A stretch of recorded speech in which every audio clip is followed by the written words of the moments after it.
To make the bread, you're going to use a digital scale, because if you try to measure it in cups or teaspoons or what have you, then it could be inconsistent. So we're going to do it by weight. The other thing that we're going to need is a thermometer, because you're going to need to check the temperature of your water. The water that you add to the flour has to be, or should be, between like 85 to 90 degrees. So I'm going to kind of get this water warm. So we're going to use the scale. The important thing about a digital scale is that there's a way to zero it out. So we have our mixing bowl, and we put it on there. It's already going to be some weight. So we zero it out to 0. And then we're going to add 500 grams of flour. So this is a recipe for 1 loaf of bread. Normally you'll see recipes where it's like 2 loaves of bread and we're only going to do 1 loaf. So a lot of these measurements and ingredient measurements are going to be in half. So we're going to measure out 500 grams of flour.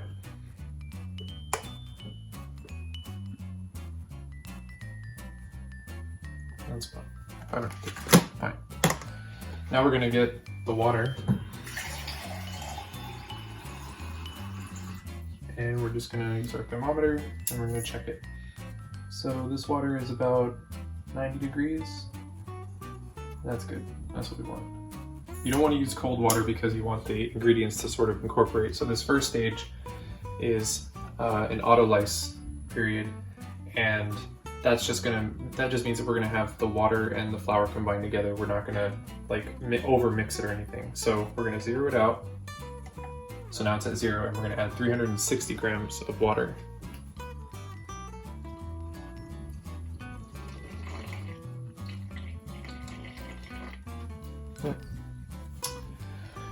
And now we don't need the scale, so we can turn that off and move it.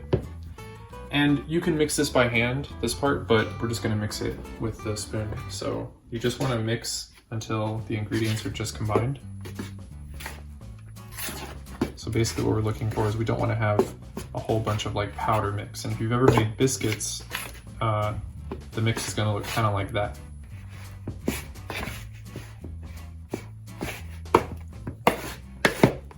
That's looking pretty good.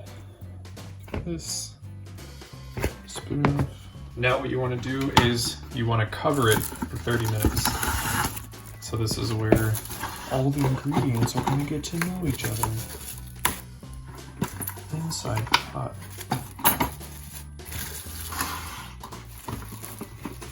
So it's okay that I'm being generous with my plastic here because I'm going to reuse it.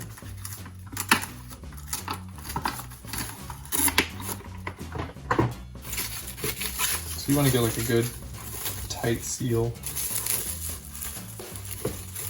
And it's never going to be perfect.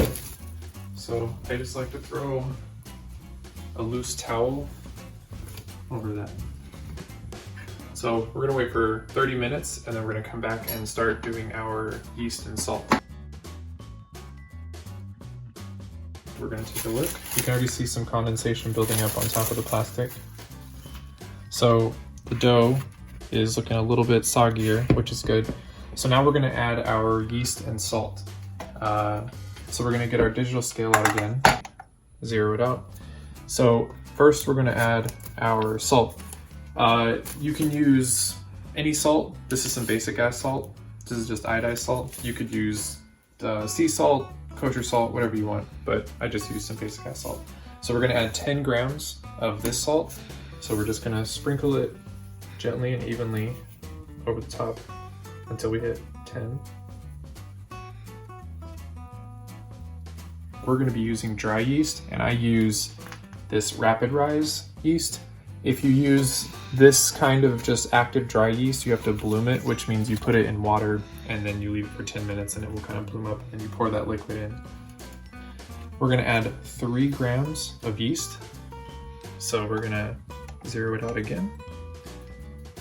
And you just kind of gently sprinkle it across the entire mixture of dough.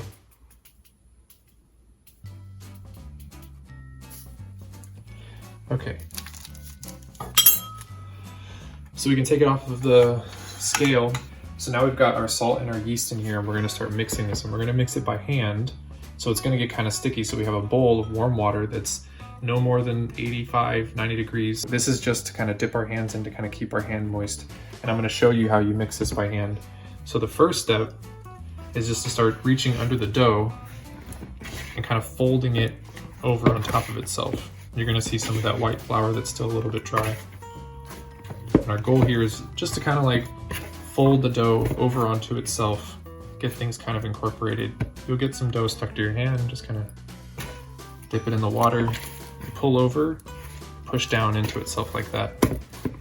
Now we're gonna use a pincer method to start really combining the ingredients. And this is where it's gonna get really messy.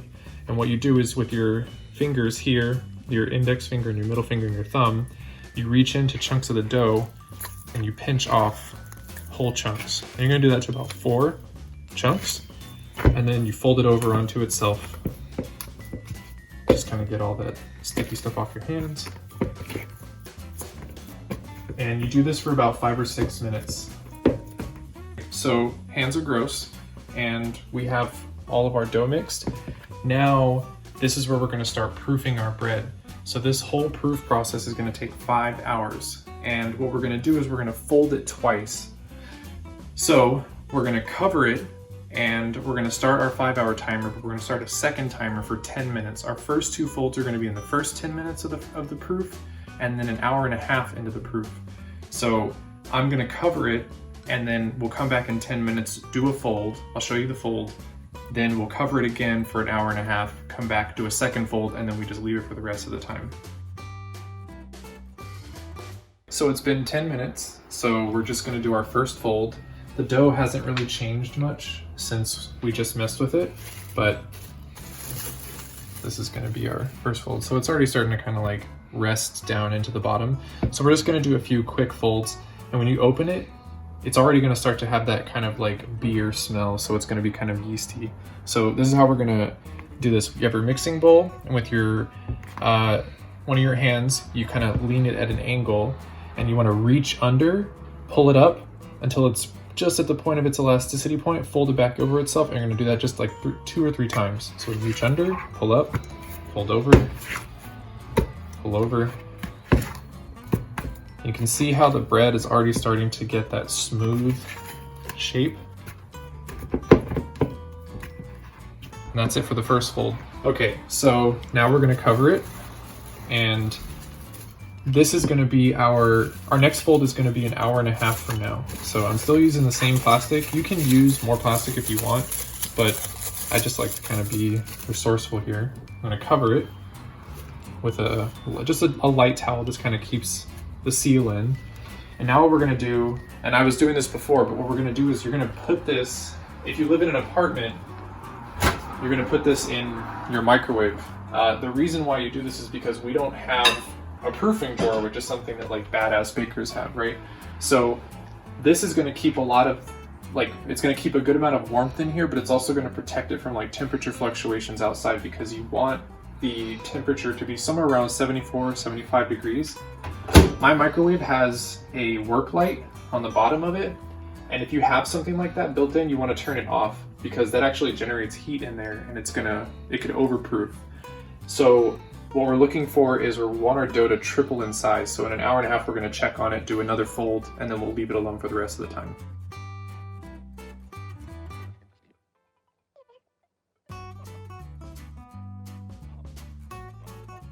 It's been an hour and a half, and every time you take it from one place to another, you want to be really gentle, because like now that there's been an hour and a half of proofing, some of the air has started to develop from the yeast. So take this off, and we can see that it's already starting to grow in size.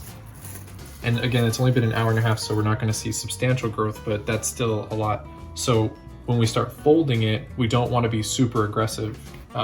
So same technique as before. This is our second fold. We're going to reach under, pull it up over onto itself. And when you feel the dough, it should be pretty warm.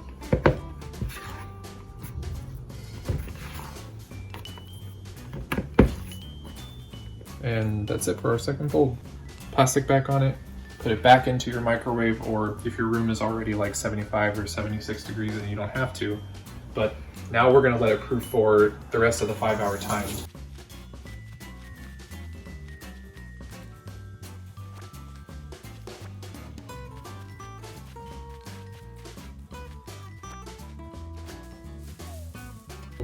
been 5 hours total and we have our dough here. I haven't even looked at it, so who knows, could be a nightmare.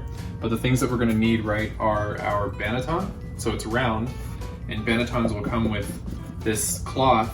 I'm using this cloth because you need rice flour to put inside the banneton. If you don't use rice flour, then the dough will just stick to the inside, and then it's just gonna be really difficult to get out. So we're just gonna use this. It'll take on the shape of the banneton, and then we'll just score it after it's done proofing. So we've got our banneton, and now we just need to lightly flour our working surface. So I just put some flour in my hand, and I kind of sift it between my fingers like this.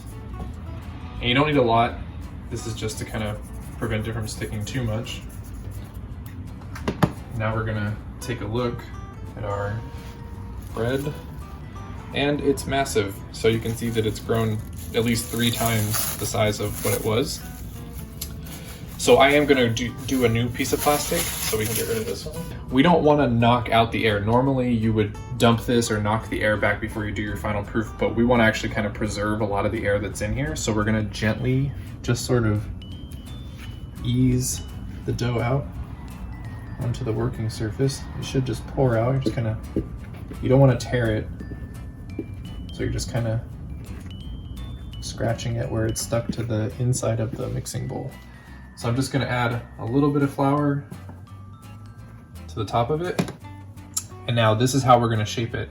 We're just gonna take 4 corners and pinch it into the center like this. And this will preserve the air inside. And some people will just stop at this stage, but I wanna get like a nice shape going. So I'm gonna flip it over, kind of clear out some of this here so it sticks to the bottom. And I'm gonna use my hands like a scoop and pull it towards me. And as I do this, it will start to take a round shape. You kind of push down on top of it so that it catches the bottom. And you just do this a couple times, more than a couple, until you have like a nice round shape.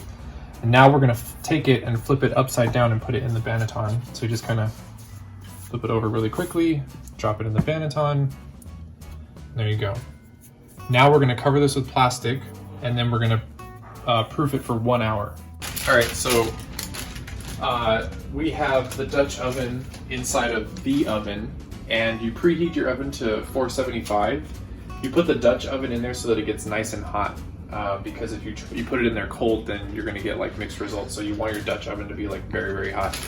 And we're gonna line it with some parchment paper, but since the Dutch oven is round and this is square, it's gonna be kind of a problem. So I like to crumple it up a bunch of times until it becomes really flexible. And I'm gonna make kind of like a bowl shape because I know I'm gonna be putting it into something that's a cylinder.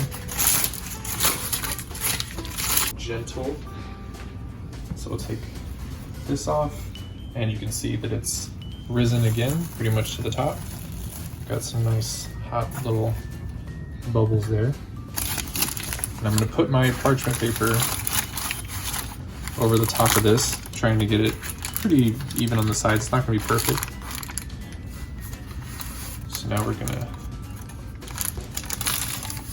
kind of grab it tight on the sides.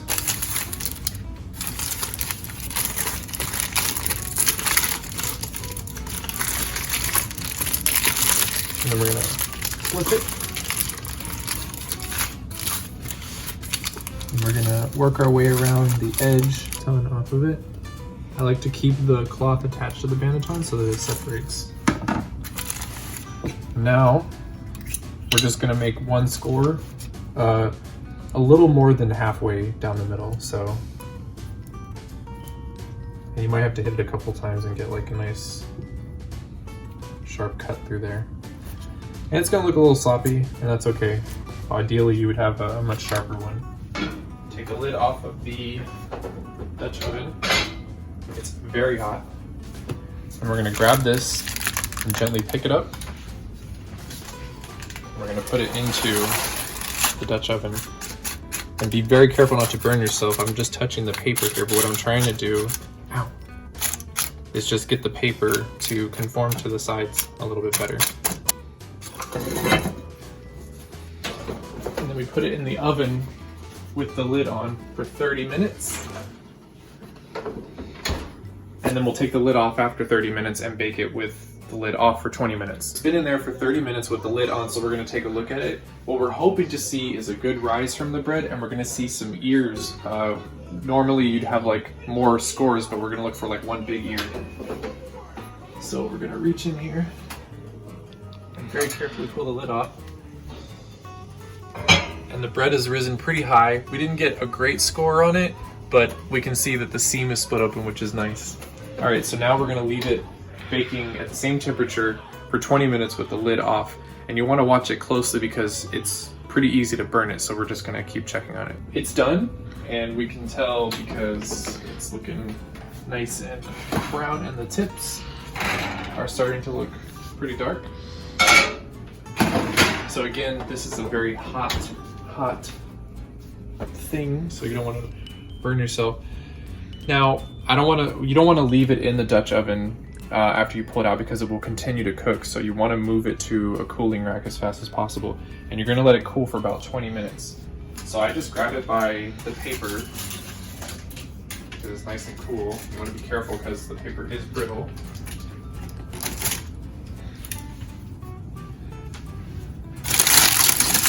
And then we just scoot it off with a paper. And you'll let it cool for about 20 minutes and you'll start to hear it kind of crack as it cools down. I like to cut a piece off of it just after that 20-minute mark, just so you can get a nice like hot piece of the bread with the outside crust really crispy. You're gonna put it back in the Dutch oven when the Dutch oven cools as a means of just kind of keeping it for the rest of the week. And it should keep for like a week, maybe a week and a half. But overnight, it's gonna get soft on the outside. So if you really want to get a nice like crispy edge and kind of taste that, then you wanna cut a piece off after 20 minutes. So that's it, that's the bread.